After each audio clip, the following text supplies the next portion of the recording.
financial business, when it comes to oil prices, things are a little bit murky as well. Some of the indicators when it comes to the jobs reports, they're still good, but you can see Wall Street's down about 650 points right now. We want to bring in Gerson Gibbs, a financial expert who can talk to us a little bit about some of the things that we are seeing out there, not just when it comes to oil prices or when it comes to gas prices or when it comes to Wall Street, but also about what it means for some of those smaller businesses out there. So we're going to talk to him. Gerson, there you are. Gerson, tell me a little bit about your company and a little bit about what it is that you guys do.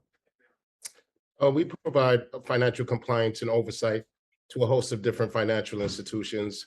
It ranges from just AML verifications to just general compliance, managing some of the market issues that are presented by some clients with regard to these financial institutions. And I've been in business for about 15 years now. And I mean, certainly right now, a little bit of a roller coaster ride when it comes to Wall Street. I mean, the first Monday, it was down about 1,200 points, rallied back a little bit. Yesterday was pretty strong, but now we're down again about 650 points. What do you make of what we're seeing right now on Wall Street? I think just the news is going to directly impact the financial markets. It's going to be a lot of volatility. And wait for determining where this thing goes with Iran. I know they are in discussions, and that's why you see some uptick, but then there are a little bit of pushback. That's why you see a downtick. So I think that there's going to be a bit of volatility for the next couple of days into the next couple of weeks until they determine what direction this is going to go in. And certainly, the Trump administration has said maybe this could be a matter of weeks. But if history is in any indication, the uncertainty and the turmoil there could last for much longer than that.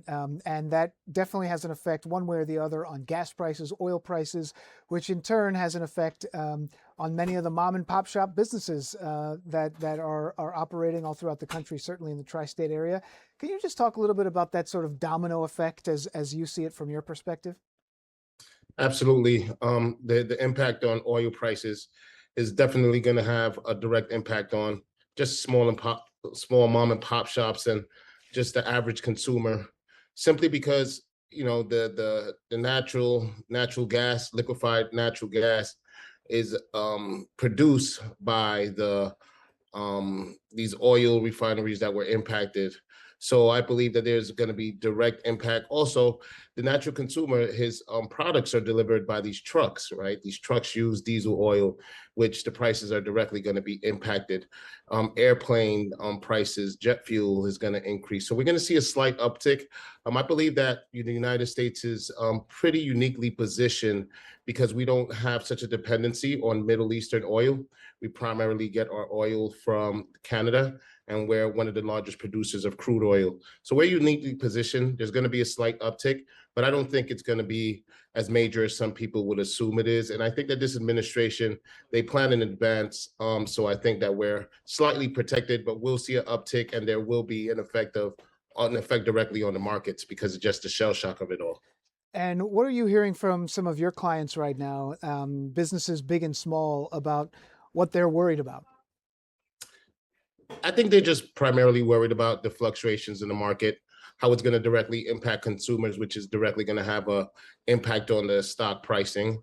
I believe that they're just looking for an answer, very similar to when tariffs came into play earlier last year. It's just a lot of uncertainty right now when this thing's going to come to an end. And you know how Wall Street works. Any uncertainty leads to volatility in the markets. So I think that's the major concern of how this overall potential war is going to impact the average consumer. And, certainly talk about that volatility. You see it's down about 620 points. Anyone just tuning in, we're talking to Gerson Gibbs, financial expert. Gerson, what's the name of your firm again? The name of my company is Bellet Capital. Bellet Capital. And obviously you're in touch with a lot of the businesses locally, regionally, sort of big and small.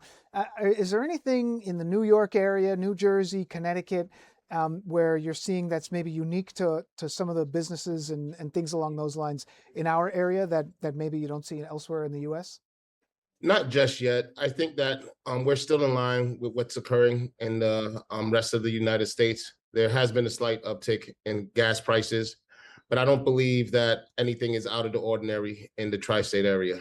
I think we're pretty much in line with everyone else. All right. Gerson, if somebody wants to get in touch with you, what's the best way? Absolutely. My information is located on my company's website, Bellit Capital, BELITE, capital.com. All right. Gerson Gibbs, financial expert, Bella Capital. Thank you very much.